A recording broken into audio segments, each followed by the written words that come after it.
अस्सलाम वालेकुम everyone, I hope you all would be fine. अगर आप मेरे चैनल पे न्यू हैं और फर्स्ट टाइम मेरी वीडियो को वॉच कर रहे हैं so kindly take a moment to subscribe the channel. और आपको साथ ही साथ बता दूं अपने न्यू व्यूअर्स को that my channel is all about sociology. अगर आप सोशियोलॉजी रिलेटेड स्टडी करना चाहते हैं, अगर आप अपने कॉन्सेप्ट्स को क्लियर करना चाहते हैं, या अगर आप किसी टेस्ट वगैरह की प्रिपरेशन कर रहे हैं, अगर आप इसके स्टूडेंट हैं इस फील्ड के अंदर, so my channel is going to help you. इसमें डिफरेंट प्लेलिस्ट हैं सोशियोलॉजी, उसके थिंकर्स की, बेसिक कॉन्सेप्ट्स की, सोशल प्रॉब्लम्स की।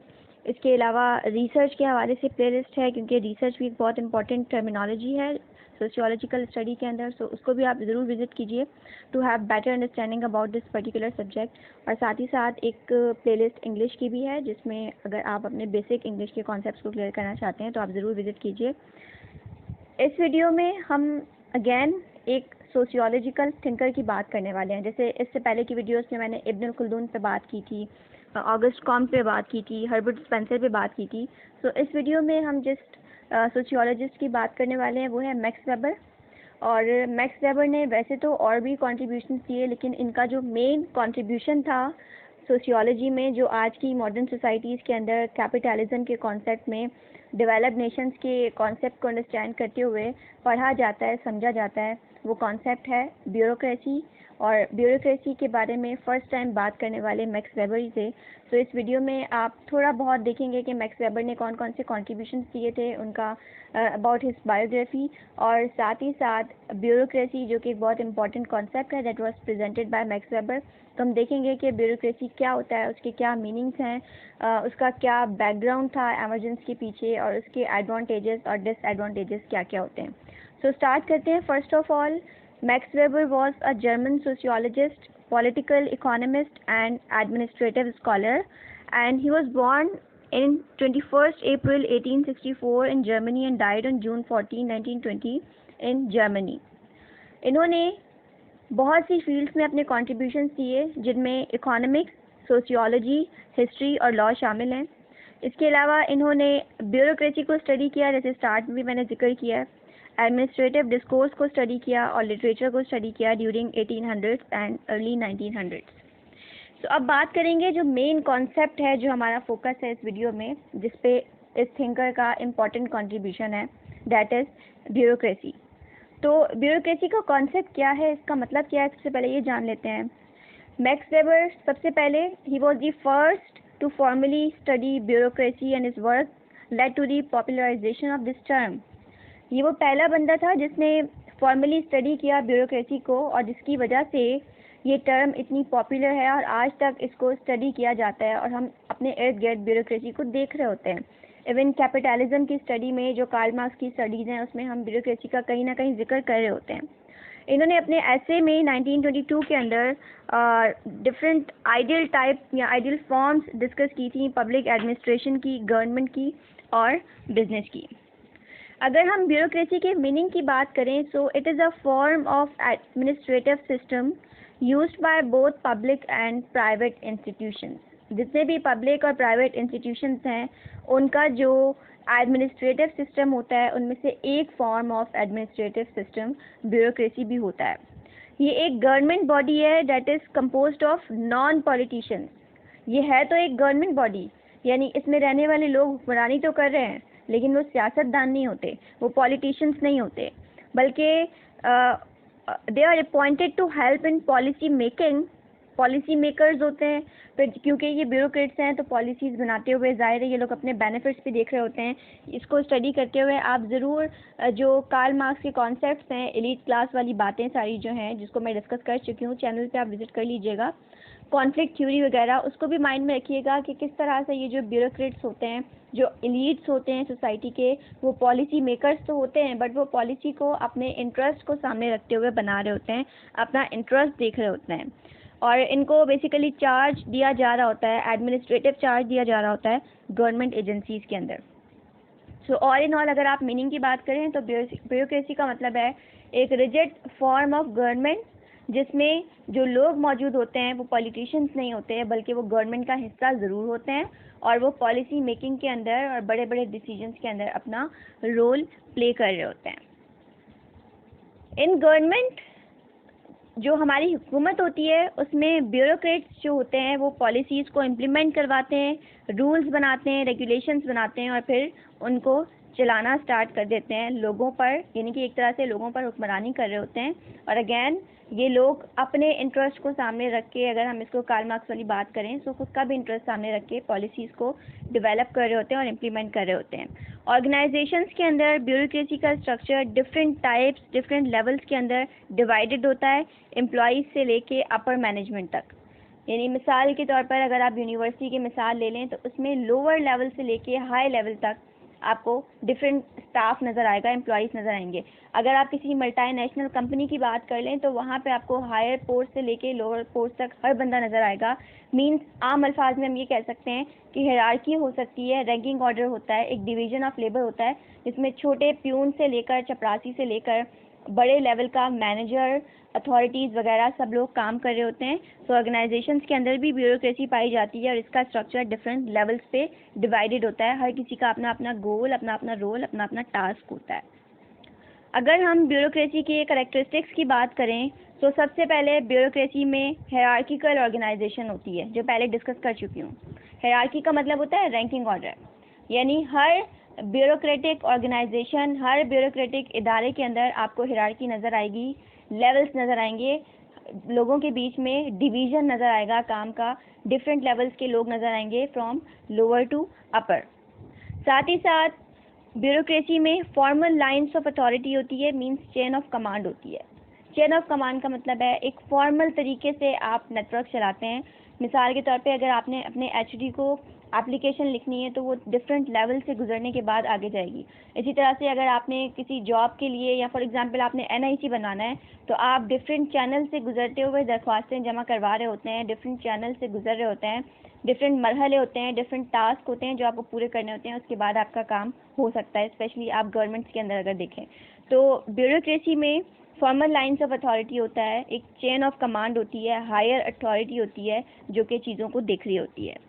इसके अलावा ब्यूरोक्रेसी के अंदर एक फिक्स्ड एरिया होता है एक्टिविटी का। जाहिर है जब डिवीज़न ऑफ लेबर है, जब रैंकिंग ऑर्डर है, हर किसी के पास अपना अपना काम है, तो हर कोई अपने एरिया के अकॉर्डिंग अपने काम तक रिस्ट्रिक्टेड रहता है। एक फिक्स्ड एरिया होता है एक्टिविटी का, बहुत सख्त डिवीज़न ऑफ लेबर होती है, हर किसी का गोल, हर किसी का टास्क डिवाइडेड होता है, तो हर कोई अपने अपने काम में मसरूफ़ होता है। रेगुलर और continuous execution of assign task, लगातार लोगों को टास्क मिलते रहते हैं, काम मिलते रहते हैं, असाइन होते रहते हैं और लोग रेगुलरली और मुसलसल अपने कामों में मसरूफ़ रहते हैं, अपने अपने काम के हिसाब से, अपने अपने ओहदे के हिसाब से।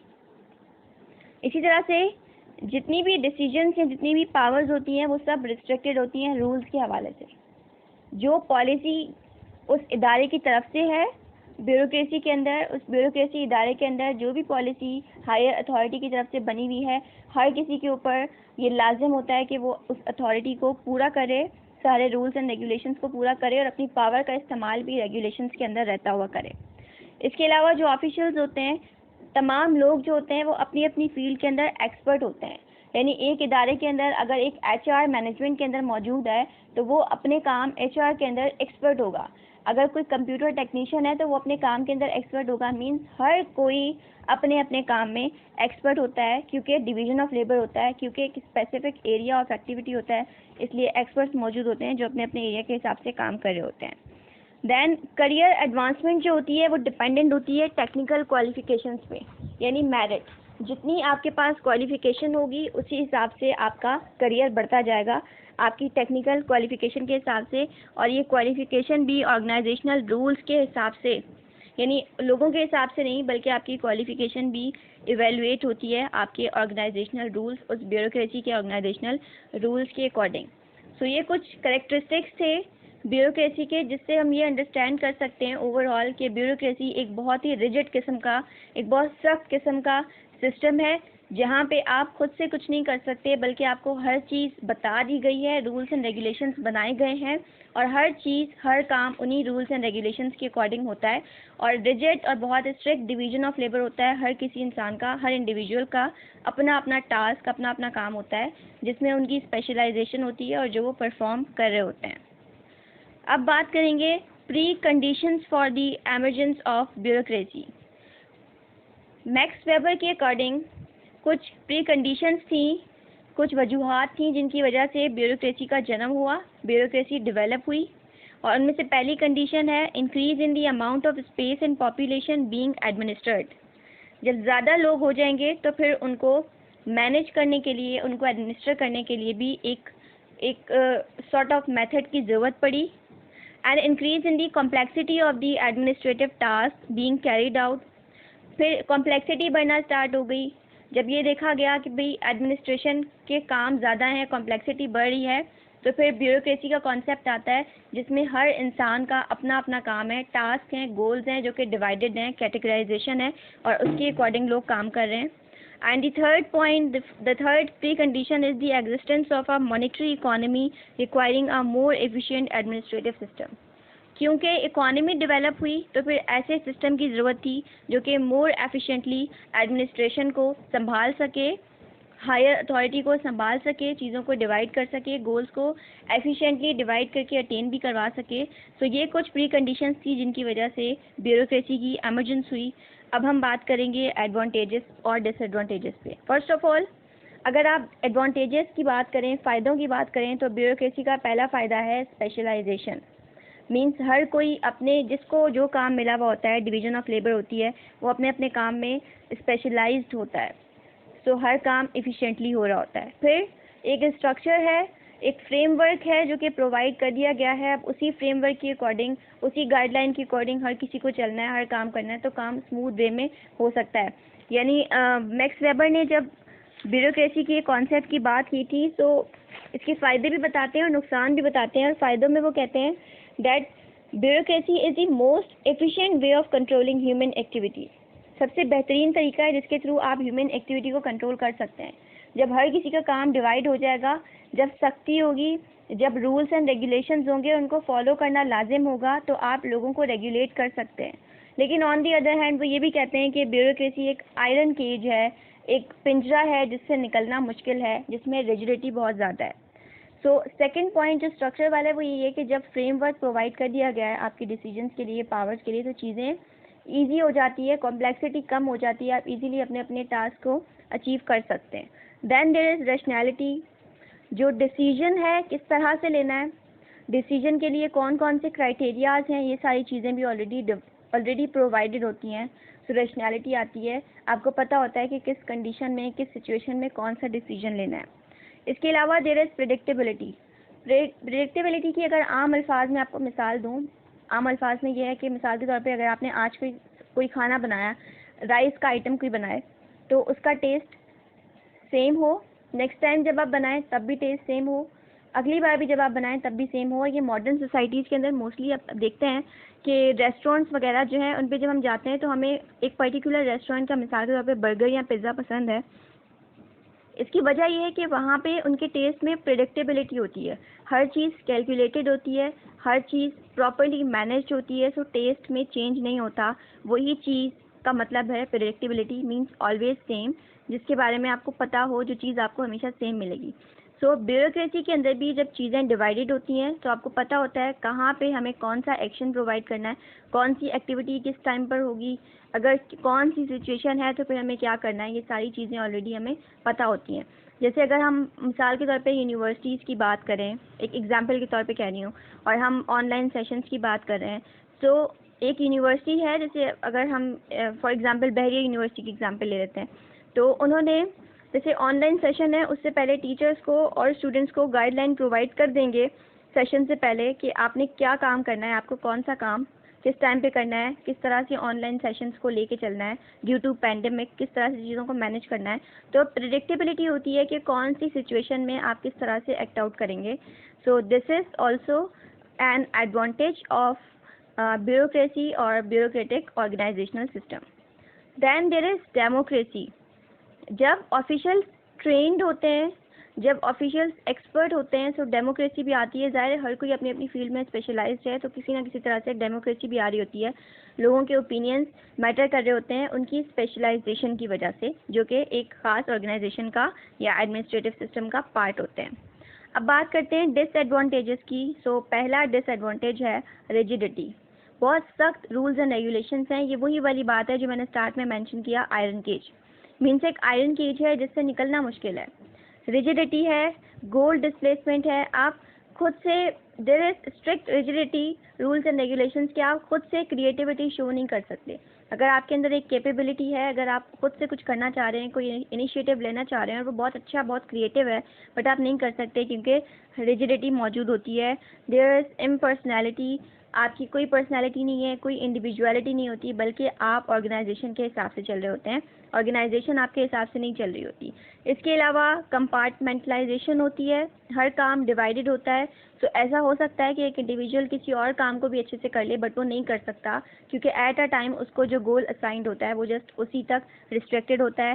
पेपर वर्क बहुत ज़्यादा है। मैंने ब्यूरोक्रेसी के हवाले से, आप देखिएगा गूगल पे आपको बहुत सारी ऐसी वीडियोस मिल जाएंगी, बहुत फ़नी सी वीडियोस बनाई हुई हैं दैट एक इंडिविजुअल अगर किसी ब्यूरोक्रेटिक इदारे के अंदर अपना काम करवाने के लिए जाता है, सो उसको पेपर से लाद दिया जाता है। कभी वो एक जगह जाता है, पेपर वर्क करता है, दूसरी जगह जाता है, मीन्स बहुत सारा पेपर वर्क होता है जिसकी वजह से आपका टाइम, आपका स्पेस, आपकी स्टेशनरी, आपकी एनर्जी, ये सारी चीज़ें वेस्ट हो रही होती हैं। मीन्स ब्यूरोक्रेटिक इदारे के अंदर छोटे से छोटा काम भी करना है तो आपको पेपर वर्क बहुत करना पड़ता है। Then there is empire building. इसका मतलब ये है कि जो ब्यूरोक्रेट्स होते हैं, यहाँ पे आप कैपिटलिज्म की बात कर सकते हैं, स्ट्रगल की बात कर सकते हैं बिटवीन दी क्लासेस, यानी कंपटीशन आ जाता है। अब जो ब्यूरोक्रेट्स हैं वो ये नहीं चाहेंगे कि इंडिविजुअल्स को रेस करें, बल्कि वो उनके लिए इंडिविजुअल्स ज़्यादा होने का मतलब ये है, उनके अंडर काम करने वाले लोग ज़्यादा होने का मतलब ये है कि जितने लोग उतना प्रेस्टीज एंड पावर। सो इस हवाले से फिर ब्यूरोक्रेट्स अपना एक एम्पायर बिल्ड करना स्टार्ट कर देते हैं और सोसाइटी में कॉन्फ्लिक्ट और कंपटीशन डेवलप होना स्टार्ट हो जाता है। Then there is red tape. Again वही वाली बात है कि आपके बहुत सारे गोल्स हैं जिनको आपको अटेन करने के लिए डिफरेंट चीज़ों से गुजरना पड़ता है और आप क्रिएटिविटी भी शो नहीं कर सकते। आप में फ्रस्ट्रेशन आ जाती है, कोई काम वगैरह कोई जॉब करे तो वो करते करते फ्रस्ट्रेशन आ जाती है क्योंकि एक ही काम आपको लगातार करना पड़ता है और क्रिएटिविटी या चेंज, नोवेल्टी नहीं होता है। So this was about an important thinker, German thinker, max weber, और मैक्स वेबर का important contribution ब्यूरोक्रेसी, जो कि सोशियोलॉजिकल स्टडी के अंदर बहुत important समझा जाता है। I hope this video was helpful. अपने फीडबैक को मुझसे कमेंट सेक्शन में ज़रूर शेयर कीजिएगा और कमिंग वीडियोज़ में मज़ीद थिंकर से बात करूँगी। Till then